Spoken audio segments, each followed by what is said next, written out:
very good morning, and you're welcome to today's Signpost webinar. My name is Mark Gibson, and I'm the Program Manager of the Teagasc Connected Programme. As we come to the end of another week of lockdown, we hope that you're keeping safe and well, and maybe getting to explore a bit more of your counties across Ireland, given the pandemic.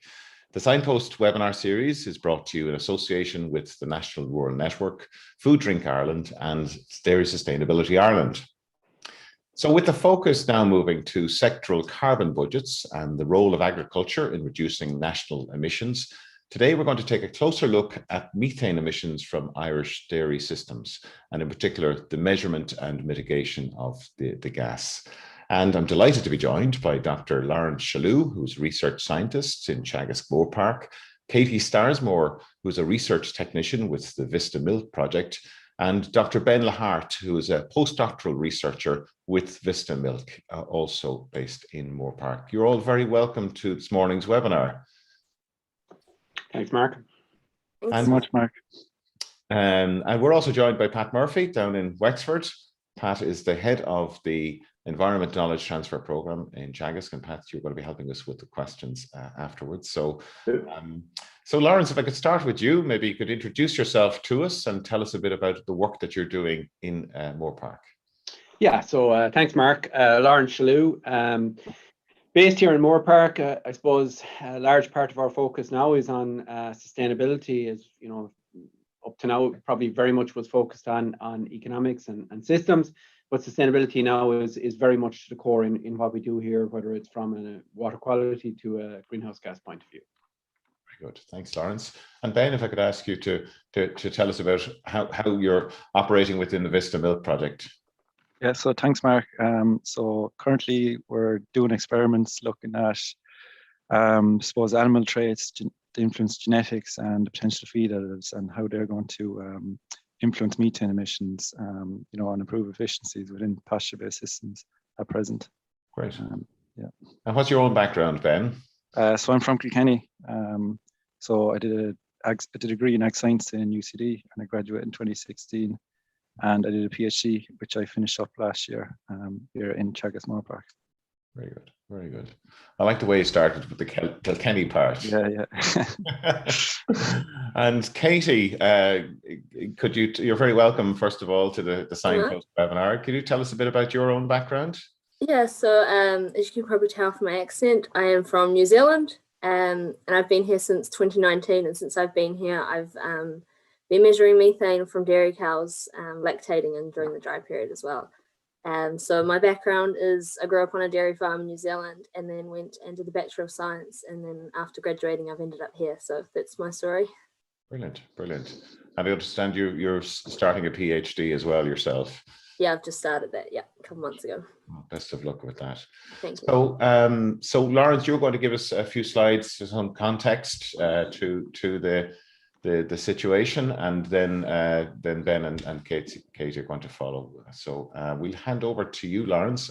And just while you're getting set up, to remind everybody that if you do have questions for the team, please do use the Q&A tab at the bottom of your screen. And today's webinar is being recorded and will be available also on the Teagasc website, as well as the slides. So we will talk to you after the presentations. Okay, thanks, Mark. And I suppose, just to acknowledge that Katie and Ben are here, but Jonathan Hearn, who is also part of this research work, is in the background, and we'll hear from him some other day. So I suppose just what I want to do here is just give a little bit of background to the story, talk a little bit about emissions, and then focus a little bit to why we are more interested in methane now than we were maybe a little bit in the past.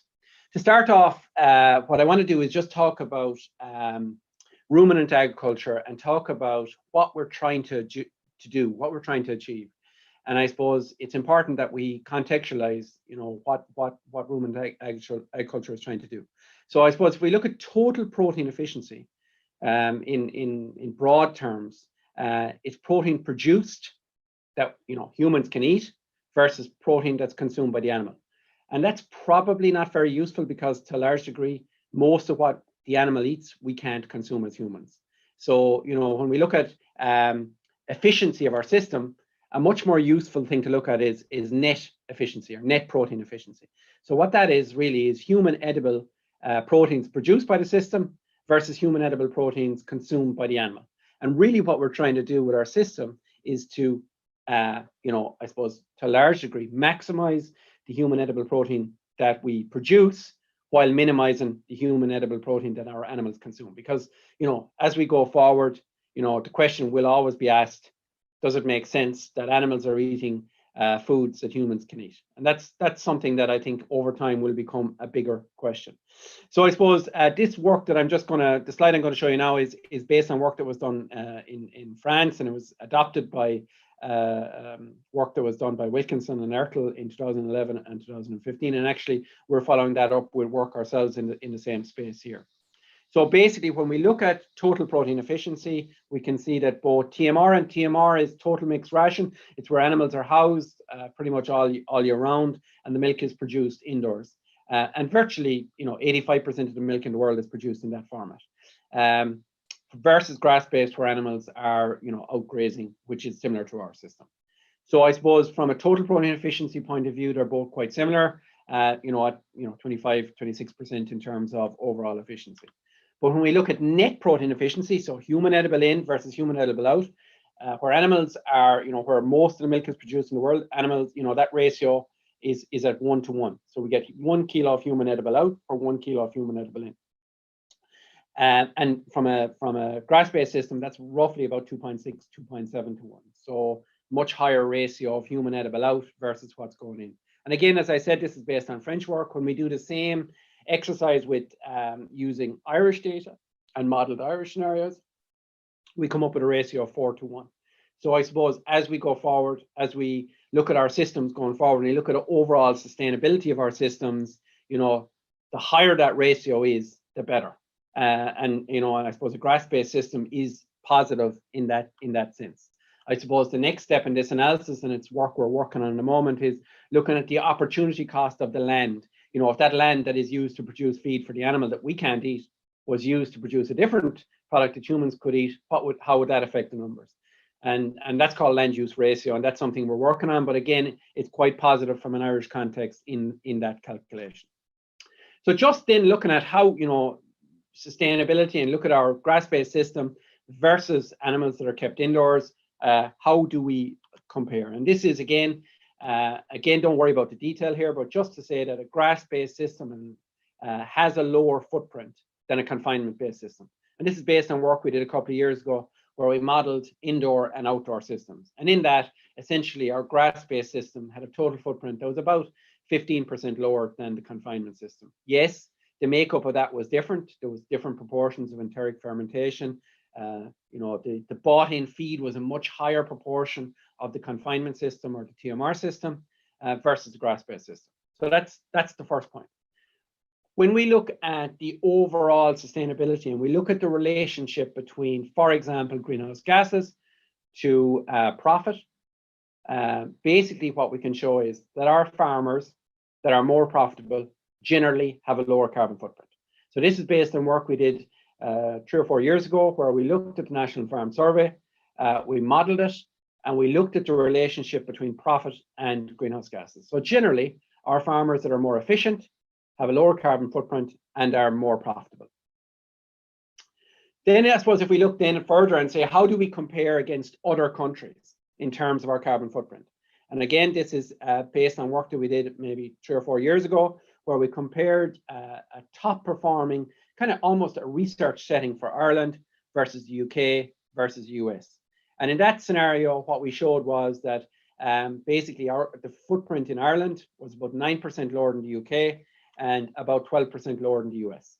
So top performing farms in Ireland, the UK and the US, you can see that the Irish footprint was lower than the others there that we're comparing against. Again, that was work we published a couple of years ago. This slide has gone up very frequently. Some of the audience would have seen this many times. And what it basically is a piece of work that was done in 2010. I completely accept that it's dated, but it's a good reference point because it's a piece of analysis that was done using the same approach, same models, and same methodology.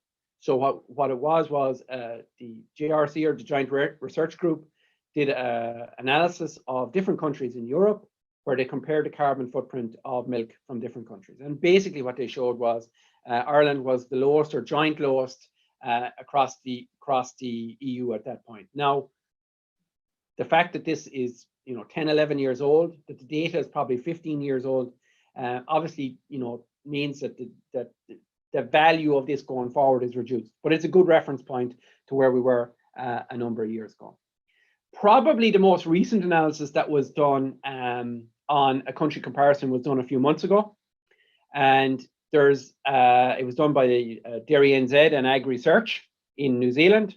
And basically what it did was it took published studies and it took data from those published studies, and it related those to each country. There's many problems with this study, and we've gone through this in the past, but just to compare, I suppose, just to talk about it for a second and just see where the numbers lie. In this study, you can see here that Ireland came out at 1.18 based on their numbers. And for example, the likes of New Zealand had a carbon footprint of 0.74, and there's other countries in between. I suppose when we looked at the report, we found many errors. We went back to the authors on the errors, and essentially based on the authors accepting these errors, they actually recalculated the report and regenerated the report with a new set of numbers for Ireland, right? So that's the first thing. But I suppose that actually probably doesn't explain maybe some of the bigger issues with the report, in terms of some countries are in there representing individual countries. An example would be Portugal. Portugal is in there at 0.86, and the data for Portugal is based on the Azores, which probably is a long way from from Portugal, and is a small group of farms and so on. So just to say that point, that the report, when calculated correctly, had us down at 107. I suppose there's a lot of work going on in this research from a greenhouse gas point of view over the last number of years, and particularly done in Johnstown Castle in relation to nitrous oxide and emissions from urine, from dung, and from fertilizer.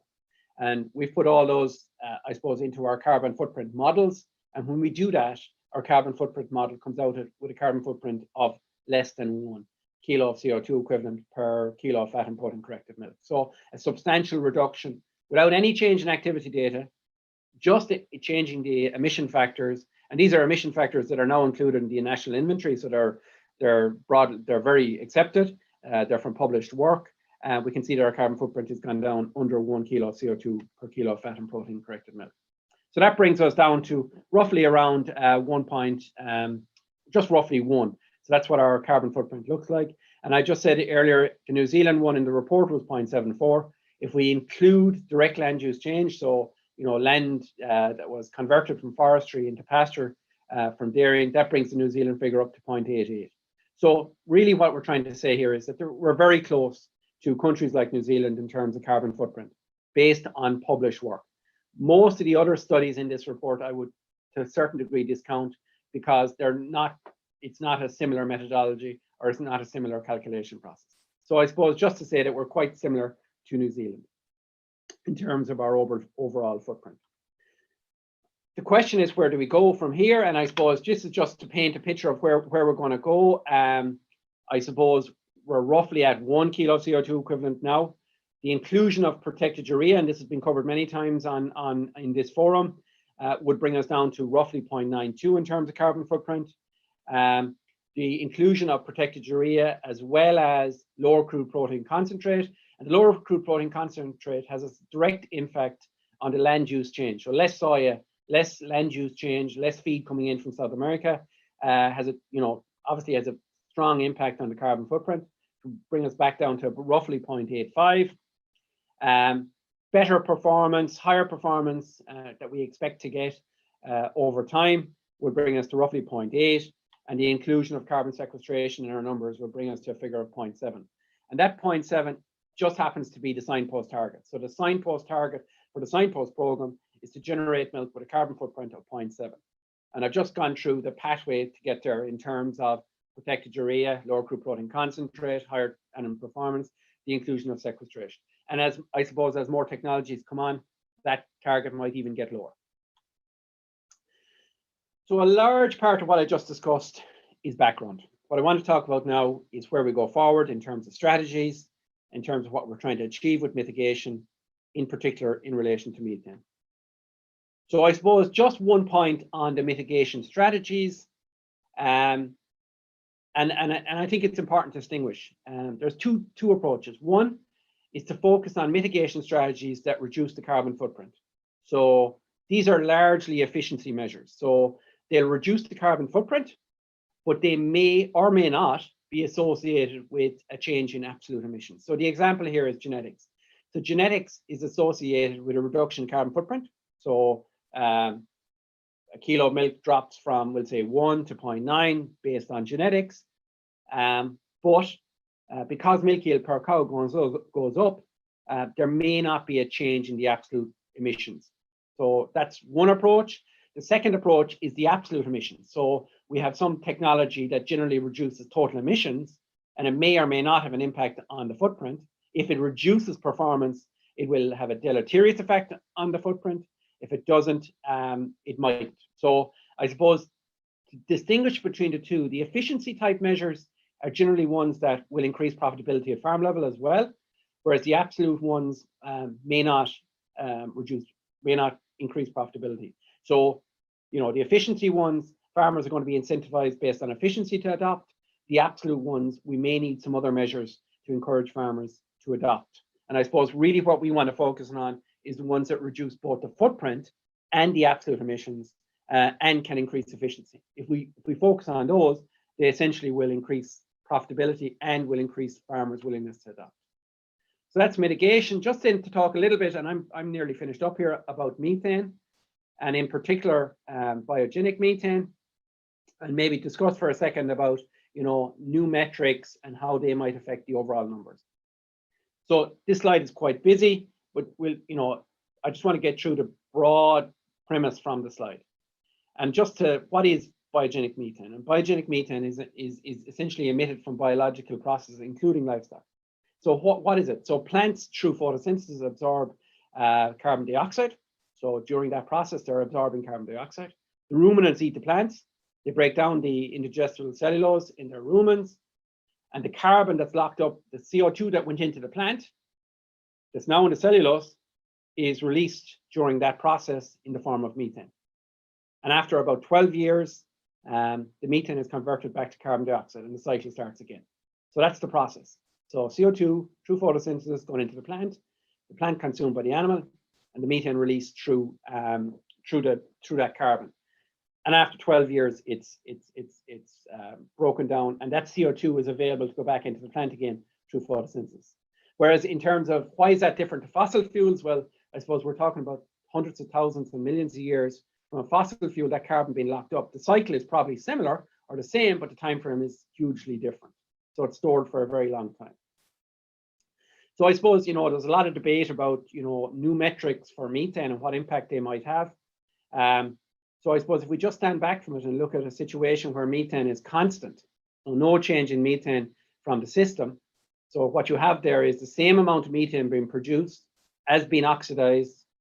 So essentially methane not changing. There is little additional, and the important thing here is additional warming effect. So if methane isn't changing, the additional warming effect is not changing. So that's important in terms of understanding, I suppose, the differences between the metrics. So just to demonstrate that, what we've done is we've showed the Irish methane production under GWP 100, which is the standard approach that we use in most of our work, versus GWP star. And I suppose GWP star reflects that methane has a half-life of 12 years and has a higher multiplier. So over that shorter period, the warming effect is much higher using the GWP star. But that almost doesn't matter if there's no change in the methane. If methane is going up, the effect is much bigger. If methane is going down, the effect is much bigger. But again, if there's no change, it's almost irrelevant what the numbers are. And GWP 100 is what we're used to. That gives a multiplier to methane of about 28 times CO2. So essentially the warming effect or the carbon effect is 28 times the value of CO2, whereas nitrous oxide is 265 times. So just to give a set of numbers, and again, the detail here, not important at all, just to demonstrate, these are our national inventory methane numbers from the last 20 years.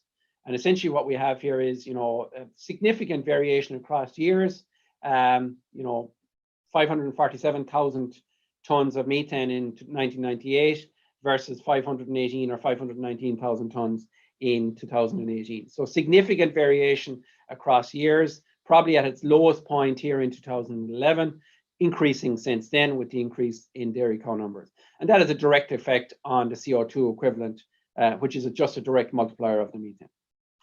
When we look at the same exercise, and again, this is the same slide, just looking at 2018 to 2010, same slide. When we look at it using GWP star, and remember the calculation for GWP star refers back to 20 years ago. So it's a very simple calculation. It's, you know, where we are today from a methane point of view multiplied by 100 minus where we were 20 years ago multiplied by 94. So there is a small residual effect in the calculation. What this calculation shows is in the last decade, from a methane perspective, there was a cooling effect. So that's important. From a methane perspective, there was a cooling effect in the last decade. And since 2017, we've just started to go into positive terms. And that really means is that, you know, it's only in 2017, 2018 that the methane numbers has started to increase beyond where they were 20 years previous in the overall calculations. So just look forward then and look, you know, what does that mean for the overall numbers and how does that, you know, multiply up? So what I've just shown here is a situation where we have 2010 to 2030 in terms of, you know, our standard GWP 100, which we normally use to calculate the emissions. And we can see here that with a 1% increase from 2018, we're having a slight increase over time, going from maybe 13.5 million tons up to maybe 14 million tons in terms of our CO2 equivalent over that period of time.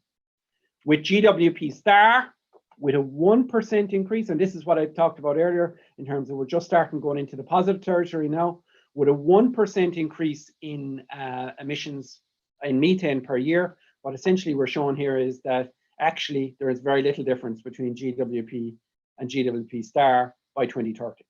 So, you know, with a 1% increase in methane, the increases goes quite close up to GWP 100 from a methane perspective.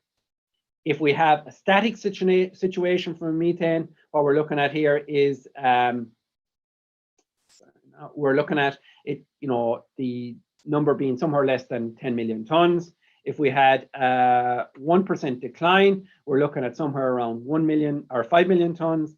And if we had a 2% decline in methane over that period per year annually, we're looking at somewhere around almost zero or no effect. So essentially what this is showing us here is that with GWP star, the effect of change in methane is grossly magnified. And I suppose there's a lot of debate out there now around, you know, should we have a separate target for methane or not? And I suppose what this shows here is, you know, having a separate target for methane, the multiplier, the effect using GWP star or using the I suppose maybe a metric that better reflects the lifetime of methane and its impact. Basically, what this shows here is the magnifying effect can be much bigger, you know, and the power of methane in our inventories or in our calculations becomes much bigger. You know, what does all this mean? And I suppose what we just put in here is where we are in terms of livestock numbers. This is the livestock numbers in December from the CSO over the last between 2005 and 2020. And clearly what this shows is since 2017, we're starting to see a slight decrease in overall livestock numbers from a methane from an overall livestock perspective. So I suppose combine that with the previous slide in terms of where, you know, an increase in methane, the impact that might have, and maybe potentially where we're going or what has started to happen over the last 3 or 4 years. From this is CSO, this is actual livestock numbers in December. Basically, we're starting to see a slight tail off in the overall numbers. So two of those together are saying that, you know, the effect on methane obviously will follow. So before I hand over to Katie, I suppose just to summarize, you know, and this probably for me justifies why there's a need and a requirement for much more focus on methane as we go forward. the importance of methane mitigation increases under GWP star metrics. So, you know, the effect of an increase or decrease in methane is much, much more magnified. So I suppose whatever, you know, research, whether it's on where we are today, you know, what the effect of grass quality is, what the effect of genetics is, what the effect of, for example, age at finish is in terms of the methane effect, or even additives, what their effect becomes much, much more important in a scenario where we use a different metric to the one that we're currently using. So Mark, that's it. I'll hand it over there to you, Katie, now, and I'll stop sharing here. Okay, thank you, Lawrence. And just a reminder to everybody that we've had some questions there, whether the slides will be available. Yes, they will. They'll be available on the Teagasc website afterwards. So Katie, we'll hand over to you. Perfect. Can you see my screen there, Mark? That looks good. Perfect. So at the moment we have 4 green feed machines, and I'll talk more about what they are, but that's what we're using to measure methane at the moment. So currently with the trial work that we're doing, we have over 150, I think there's around 165 cows that are being measured at the moment.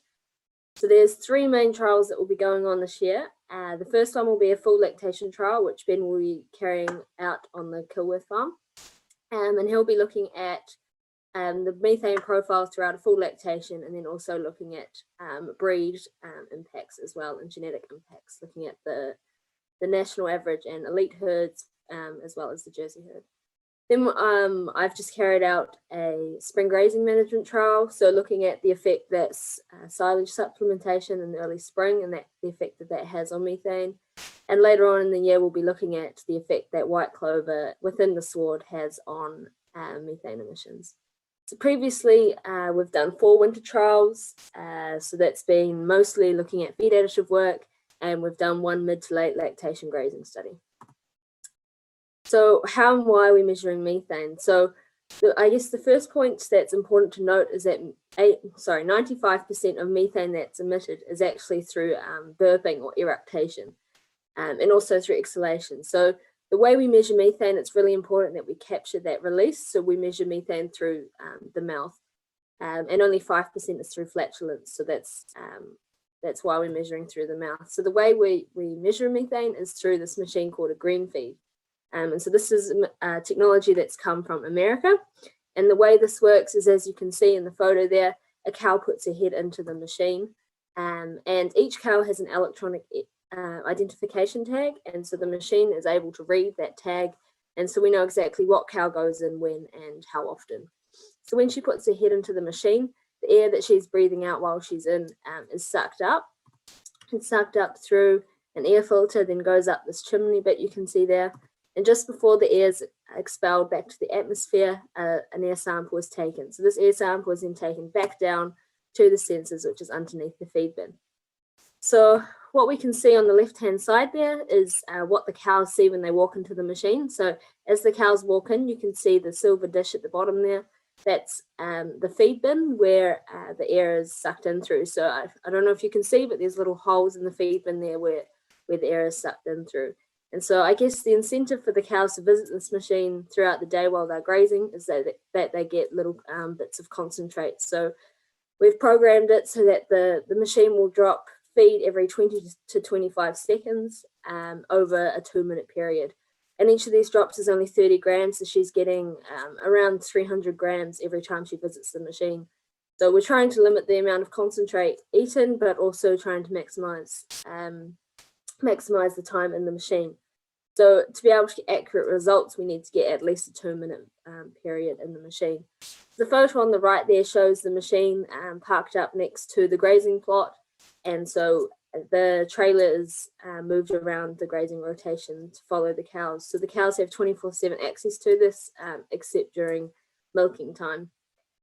So on average, the cows visit the machine around 2 times a day, and that seems to be giving us good amounts of data to be able to accurately estimate their methane emissions. So now we just look at the visit pattern. So this is what we classify as a visit that's over 2 minutes long, and so each visit is one individual cow visiting the machine. And so what we see here is that the visits vary throughout each hour of the day. And what we found interesting is when we looked at this, that almost the peak is at the early morning of the day. So at 1 o'clock in the morning, you see most cows visiting the machine, which we thought was interesting. It's just a bit of animal behavior, I guess. And then there's a drop off at 2, 3, and 4 o'clock in the morning. And the reason we think why that's done that is because the machine is set up that the cows can only visit once every 4 hours. So if the cow's visiting at 1 o'clock, she won't be able to get any more concentrate until 5. She can still visit the machine, but she might not stay long enough because there'll be no concentrate dropping for her. So that's just a bit of interesting animal behavior stuff that we're seeing. Then when we look at the visit pattern, we also see, so we have each of those bars. So the blue is parity 1, the red is parity 2, and the green there is parity 3. So parity 1 is first lactation, parity 2 is second lactation, and parity 3 is third lactation onwards. So we thought, just from like experience in the field, that the older cows might be more dominant in visiting the machines more often, but what we can see is that it's an even spread between all ages of the cows. So that's looking very promising, that that there's no dominance or bias effect coming into play for that. And you can see that the visits drop through at milking time, which is what we expect when they don't have access to the machine. So just quickly look at the methane that we're getting. So this is the diurnal pattern. So the diurnal pattern is showing that the methane drops during milking time, which could be as a result of the lack of measurements. And then it increases shortly after milking, which could be a result of the cows going into fresh grass, so they'll eat more, which will result in more methane being produced. So when we compare it to the graph on the right, which is an indoor beef system here in Ireland, we see that after feeding time, the methane increases as well. So what is quite clear is that the methane is expected to increase after a feeding intake increases. So the data that from the grazing diurnal pattern there was from the end of lactation last year. So now we'll just look into the research areas, and I'll pass you on to Ben in a second, but I'll just quickly talk to you about the sward factors. So what's important to note is that when you increase grass quality, you would decrease the methane output per kilogram of dry matter eaten. But in saying that, when you have a higher grass quality, cows generally decide to eat more, which results in an increase in absolute methane emitted throughout that day. So, and there also could be factors that we need to look into with white clover and multi-species as well. So we'll be looking into the white clover at the end of this year, but previous research has shown that it can decrease, well, the inclusion of clover could decrease the amount of methane emitted per kilogram of milk produced. So that could help with the efficiency measures, as Lawrence was talking about before. So I'll pass you on to Ben now, and he's going to talk about the animal factors and the feed additive work we've been doing. Okay, thank you, Katie.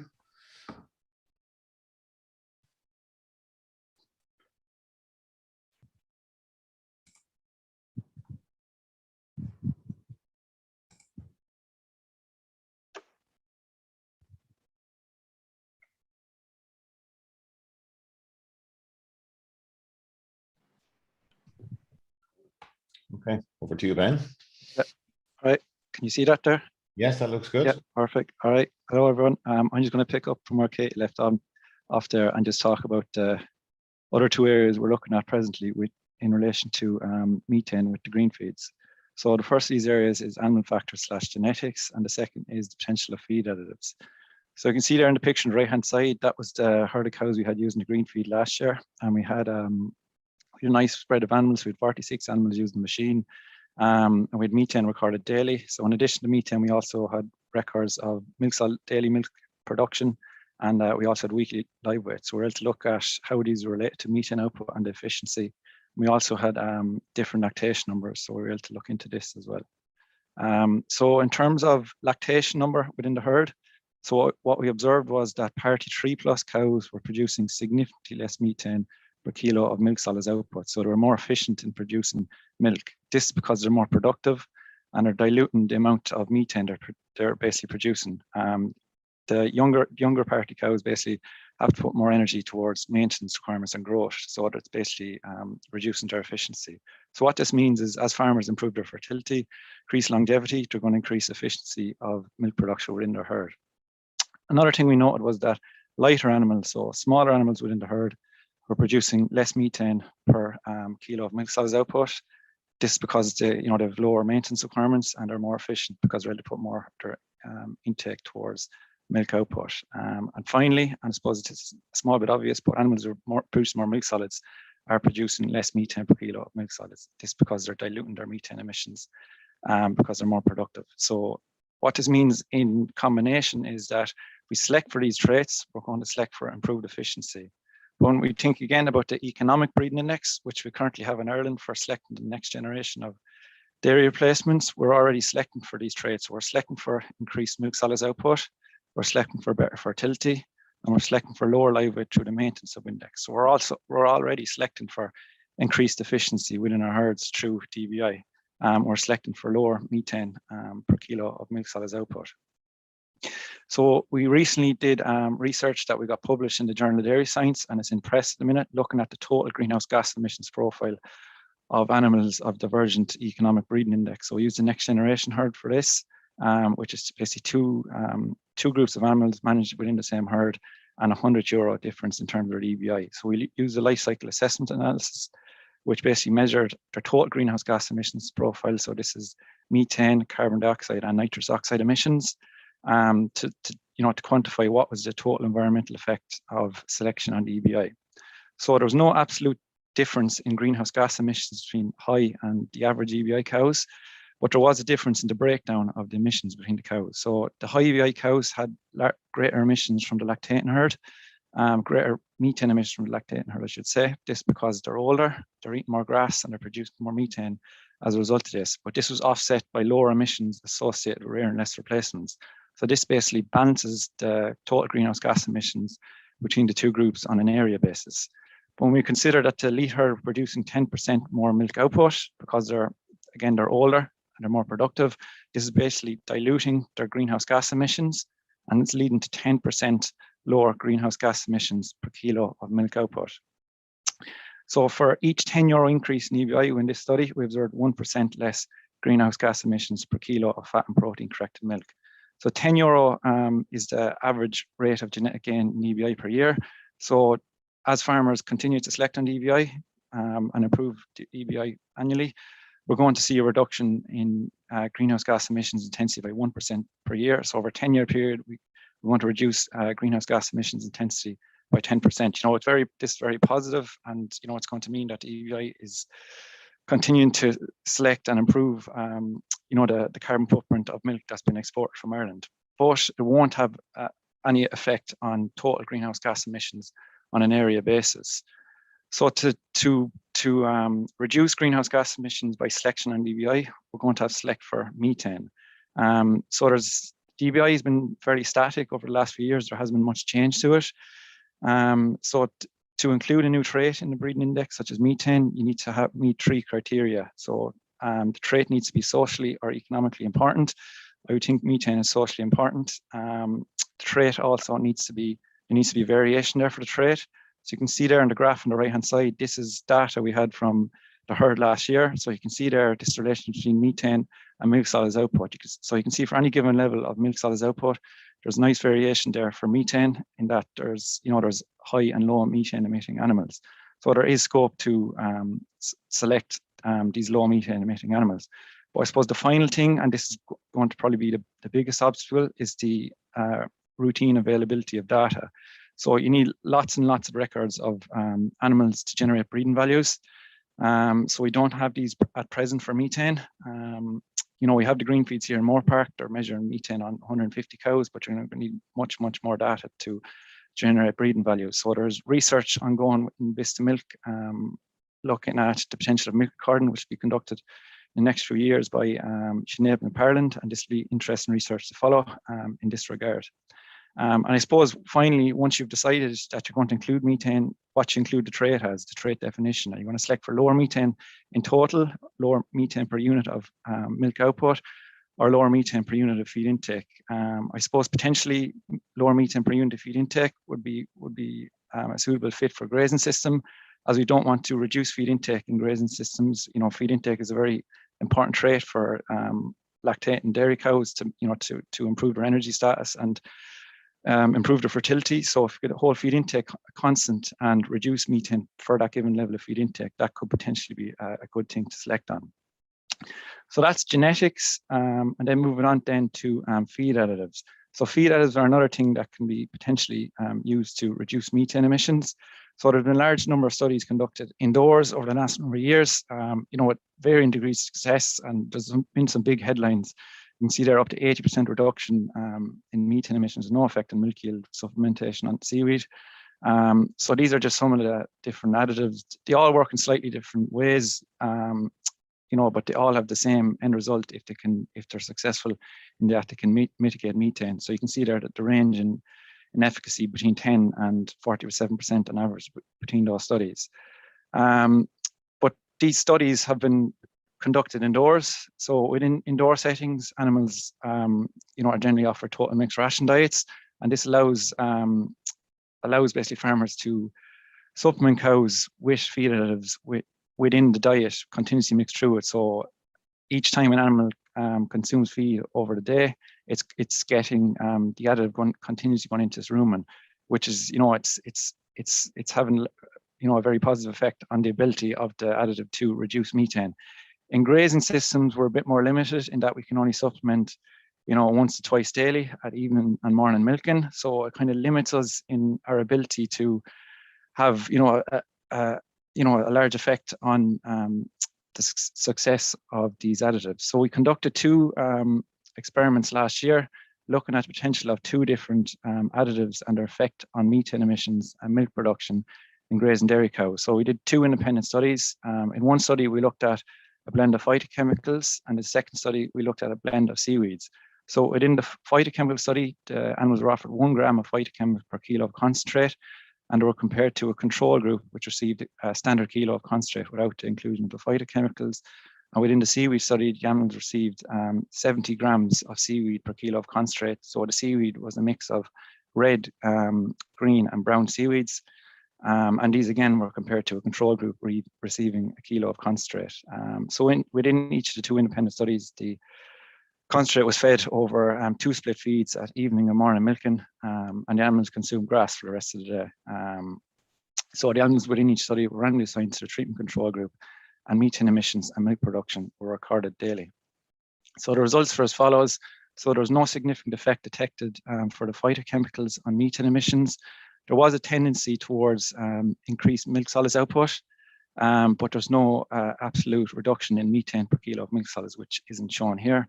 In terms of the seaweed then, there was no significant effect detected for methane emissions, or there wasn't no significant effect detected for milk solids output. I suppose it's in early days yet, this research, so we're going to look into more additives. We're going to test more additives this year, and see what we find. But it could potentially be required that the additives could have to be tailored to grazing systems. And we could potentially have to look into slow release formulations, but we'll look into that in the future if necessary. So the conclusions are sward characteristics and methane need more research. The economic breeding index is breeding more efficient animals, but it's not selecting for reduced emissions on an absolute area basis. So direct selection for methane may be required in this regard. And virtually all additive research globally is within indoor systems. So we need to focus on additives suitable for grazing systems. So that's it. And if you have questions, fire away. And if anyone wants to find out any more information, you can contact me directly at the email address provided there. That's great, Ben. Thank you very much. Katie and Lawrence, thank you too for your presentations. So I can invite everybody back, and Ben, maybe you could stop sharing your screen for us as well. So we've lots of questions coming through. So given the time that we're going to more or less skip straight to the questions coming through from our audience. But just a quick one for you, Lawrence. You were giving us the overall sort of bigger picture in terms of methane. There was some of Teagasc senior management met with the Agriculture Committee this week in the Oireachtas, and they said that the current scientific understanding indicates that reducing Irish agricultural greenhouse gas emissions through technical means is challenging, particularly so for biogenic methane produced by pasture-based ruminants. In that context, what's your view in terms of the reducing absolute emissions? And we've heard some of the questions coming through. Should we not be looking at a per hectare type of metric rather than on a per animal or per litre emissions? Maybe you could get your views on that. Yeah, and I suppose, Mark, that's probably one of the reasons that I kind of, distinguish between a footprint-based approach versus an absolute approach. So, ultimately we have technologies, and Ben went through one of them and from a genetic point of view, that is having a very strong effect on the footprint, but, it is producing more milk. So that means that the overall numbers aren't changing. So essentially the solutions that, will give us both are the ones that are going to be the real important ones going forward. And, what are they? For example, if we think about animals that are finished earlier. So at the moment, the average, I think, age for dairy beef animals is something around 30 months. So if they were finished 2 months earlier, 3 months earlier, whatever the number is, that'll have a very strong effect on the footprint of the beef that's produced, but also on the absolute emissions. Those animals are not, they're not around to produce emissions for those 3 months. If we think about things like, the additives that Katie and Ben both talked about, we haven't found the magic bullet yet, but there is some very exciting results coming out, the Australian work on the seaweeds and that, showing that there could be very strong potential in the future in some of these products. Yeah, they're a bit off. Even the Trinop product, even the Bovaer product that's developed by DSM has shown huge potential. Yeah, it's in indoor systems, and we need something in a grazing system, but there is potential. So I would be quite positive over time that there will some solutions come out on the ground. Again, how they're funded, how farmers pay for them, that's the next question. And that's something that, if we have one that increases efficiency and also reduces emissions, absolute emissions, there we're in a real positive space. Very good. Thanks, Lawrence. Pat, we've lots of questions coming in here. So given the time, I think we'll go straight into the questions. Yeah, okay. A question here in relation to if I can find it, in relation to the cooling effect. How exactly does methane have a cooling effect? And it's just putting that in context. Methane is an atmospheric and greenhouse gas. It has a greenhouse gas effect and therefore warms the atmosphere. Sorry, and that's a very good question. I just spotted that myself. So basically what we're saying there is that if there's more methane being removed or oxidized from the atmosphere than being produced, that means that there's less methane in the system. And that's what we're talking about, whether, it's having and potentially a negative effect. So yes, 100% agree that methane is a global warming gas, but if there's less of it in the atmosphere, and we because of whatever, feed quality or whatever, well then, that's how that effect is there. But except the point that it is a global warming gas and has a warming effect, but just the magnified reducing the amount of it in the atmosphere obviously is having that effect. Okay, a question in relation to agreed international methodology of calculating the emissions per litre of milk or per kilogram of protein fat adjusted milk. Where are we with kind of agreement on that? So there's many different methodologies. We have International Dairy Federation, we have LEAP, we have the FAO, we have ISO. But in effect, most studies have little tweaks and differences that make it very hard to compare across studies. So unless the analysis is done using a similar model with a similar assumptions, like that JRC report that was done in 2010, it's very hard to compare. And, for example, I referenced the New Zealand study. The New Zealand study took published data. It's published in the literature, so it was fine.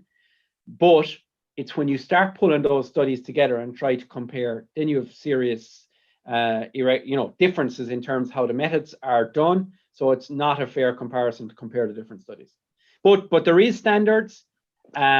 But in reality, if we want to compare countries, if we want to compare systems, we really need to use, a combined approach where everyone agrees specifically on the methods and the study has an objective of comparing. Okay, and I suppose a related question: when, if ever, do you think the IPCC will adopt GWP star for measuring emissions? So again, there's a lot of work going on at the moment. There's IPCC are looking at it, the FAO are looking at it. There's a lot of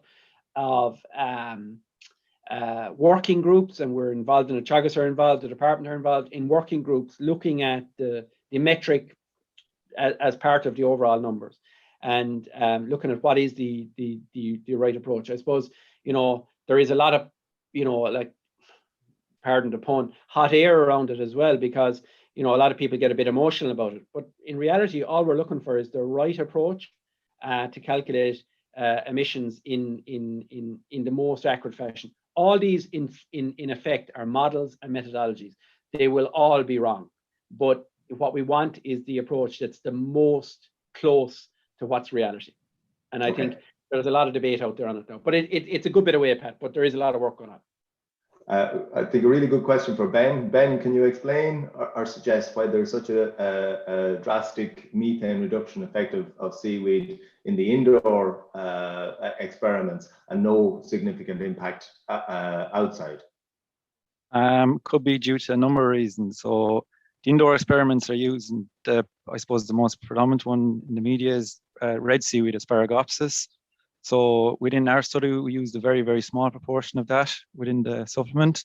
So the majority of the seaweeds were just green and brown seaweeds, which I think have previously shown to be not as effective at mitigating methane.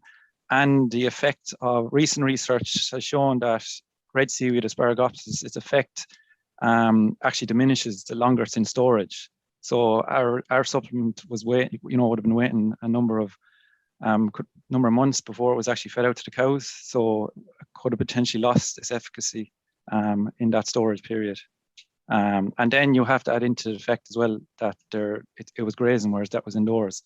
When in that indoor study, they were continuously offered the supplement throughout the course of the day, whereas we were feeding them twice daily.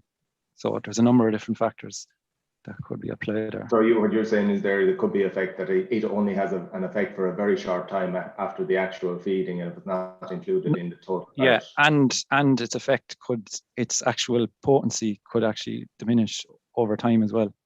The longer it's in storage, which makes it difficult, because if we do find one that, if we do feed red seaweed, and we can't farm it in Ireland, the actual logistics of moving it from one side of the world to the other, it's going to be very, very difficult. So there's all that to think of as well. I think from the presentation that Sinead Waters gave us a few weeks ago, I think her thinking on that is that there would be synthetic versions of the seaweed, or that there would be extracts that were those methane reducing extracts that could be created synthetically. So I think maybe that would address some of the questions there around the carbon footprint of harvesting and transporting seaweed, which was being asked for. Ben, there was another question just while we were on you talking to you there. There was it in relation to the effect of the long-term feeding additives? So did we go through that with you at grass, the actual effect of feeding additives long-term at grass? As in I think actually went through that one. I beg your pardon. Yeah. There's a question there about the methane reducing additives currently. Are they EU feed approved additives? So I might take that one. There's very little, to be honest, Mark, in terms of available on the market today that are what I would call, more importantly, our own national inventory approved. So we have none that we can feed, that we can get credit for in our national inventory. So there's a double approach here. There's almost a triple approach. We need an additive that works. We need to be able to get it into the inventory, and then obviously it needs to be approved at an EU level as a feed additive. And there's a whole set of prongs to that that have to go through different stages to get use. Any plans to look at a methane vaccine similar to the research that's taking place in New Zealand? Not at the moment. Okay. Pat, anything else coming through for? Yeah, I suppose there's a number of questions about the metrics, whether we should be looking at per hectare, per litre, or all of the above in our considerations? So and we do, to be honest. But I suppose if we look at, the two that count, when we sell product in the market, it's the footprint on the per kilo milk solids or per kilo of fat and protein corrected milk is what's of interest. And if we look at it from a national point of view, it's the total emissions that are important. And I suppose it's important to distinguish that there's a difference in methodology there. The national emissions don't account the embedded emissions that come in from other countries. So, for example, we bring in all our fertilizer. We don't include in the national inventory. We don't include the emissions associated with that. Whereas in our own LCA that we would have presented, and with an LCA approach, you include those emissions. So, yeah, all of them are relevant. I suppose the footprint figure deals with the product. I think what the question might be getting at, by focusing on it per hectare, you're looking at the absolute emissions as a proxy. And that's something that we're looking at both, and that's why I think it was important. That's why I distinguish between the footprint and the total emissions as being two different things. Okay, there's a kind of a comment here in relation to the inclusion of the social justification in EBI, also as value starts to be put on carbon emissions, that it will be an economic justification as well. I think that's probably a comment rather than a question.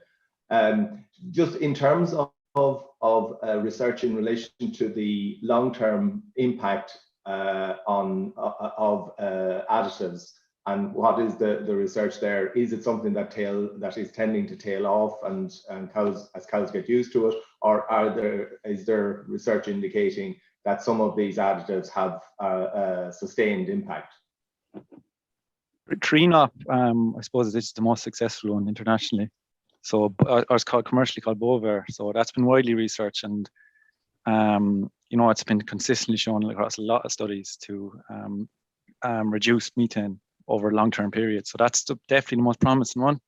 But the thing about Tree Nop is that it needs to be in the rumen continuously. So it's very, very much suited to a TMR diet. There is research going on in New Zealand looking at developing slow release formulations. So, it does need to be tailored for pasture-based diets, but if it could be tailored, it'd be massive. But, we need to find out what the results will be from that research.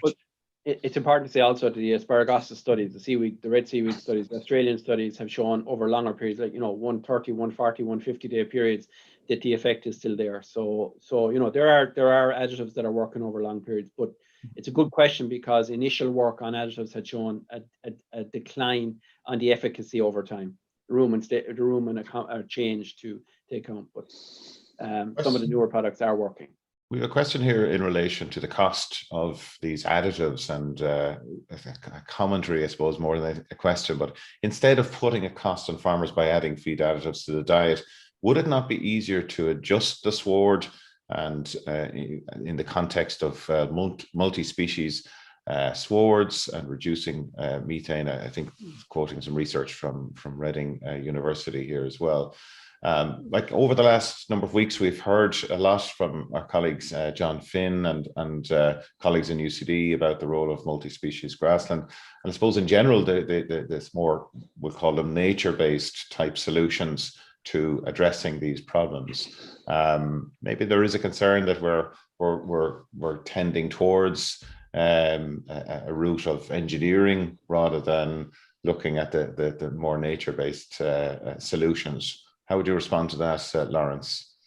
When you're in a corner and you're looking for solutions, you'll take any solution that comes, Mark. So absolutely, our plans are also to look at mixed species and its impact. There is some interesting work from the New Zealanders, and we were actually only talking to them yesterday on it in terms of the impact that potentially is there from a methane perspective. So absolutely, we will take all the solutions that can be got, and we will look at all the solutions. Just a quick comment from somebody there. They're accusing us of not following through on the vaccine question. You're saying that there's no current plans. Maybe could you elaborate on that, Lawrence, just for completeness? Yeah, so we have to be clear, crystal clear on it. We've done nothing on it from a vaccine point of view. There's huge work gone on in New Zealand over the last 20 years no, this is just to be crystal clear, it's the methane vaccine. But yeah, we've done nothing on it from an Irish, except for looking at the literature and look at what's coming out.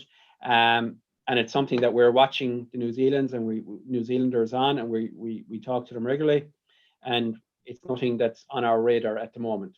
Does that answer it? Yes, I know. Thank you for that. It's just there's a question there in relation to breeding, and you mentioned the impact of breeds and whether or not individual breeds are showing a better footprint, and potentially in relation to crossbred animals as well. So just to maybe put a little bit of detail around that for people. There's not very much research conducted on it.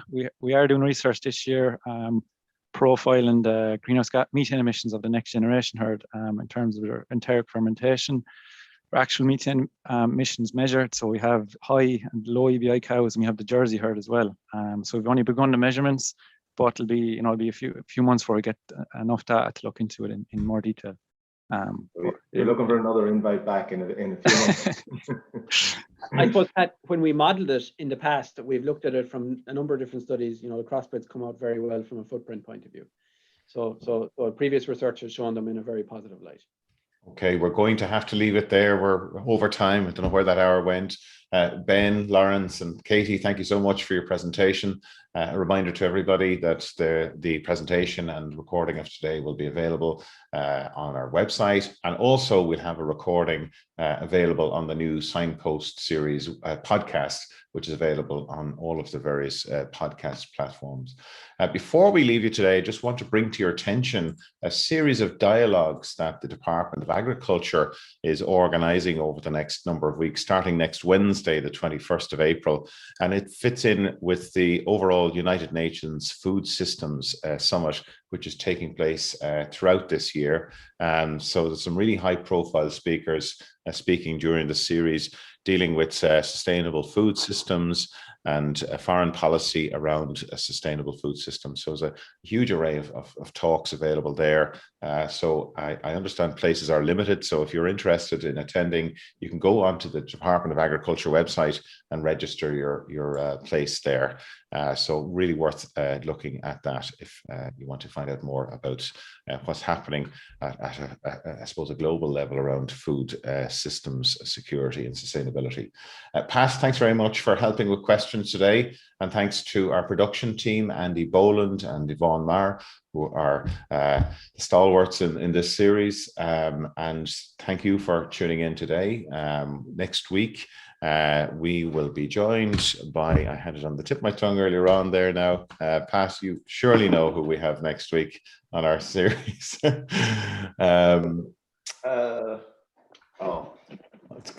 It's gone. Well, you can find out anyway. We'll play it at the end here. You can see who's coming up next week. But look, thanks very much for tuning in, and we will see you again next Friday morning at 9:30. Thanks again, Lawrence, Katie, and Ben, and we'll talk to you again soon.